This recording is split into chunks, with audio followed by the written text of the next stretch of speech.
everybody, this is Anna. Welcome to a new tarot story this week. We start with the first of 4 major arcana cards, so that means we have a lot of life lessons popping for us this week.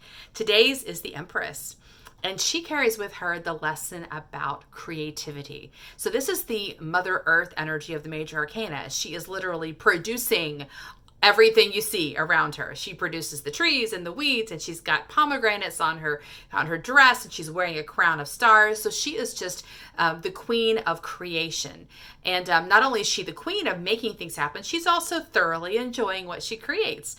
So this gives us an indication of the nature of creativity. Not only are we productive, but we thoroughly enjoy what we're producing. We're enjoying the surprise and the adventure of things making their way into the physical world.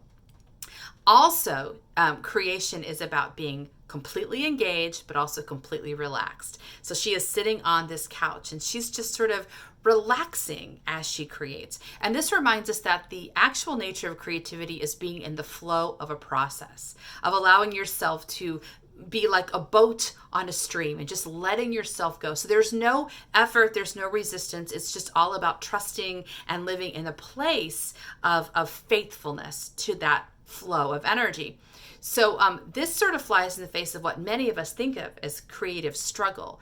The reason we discover we have creative struggle is because our mind is getting involved. It's evaluating, it's analyzing, it's criticizing, or it's predicting, like maybe this isn't going to be good enough, or how are we going to make money off of this? There's all kinds of things the mind introduces, and that is like putting the oar in the water and trying to change the direction of the boat. So that's why we experience struggle in the creative process, not because the creative process is a struggle, but because our minds are getting involved where they don't really have a lot of knowledge or wisdom.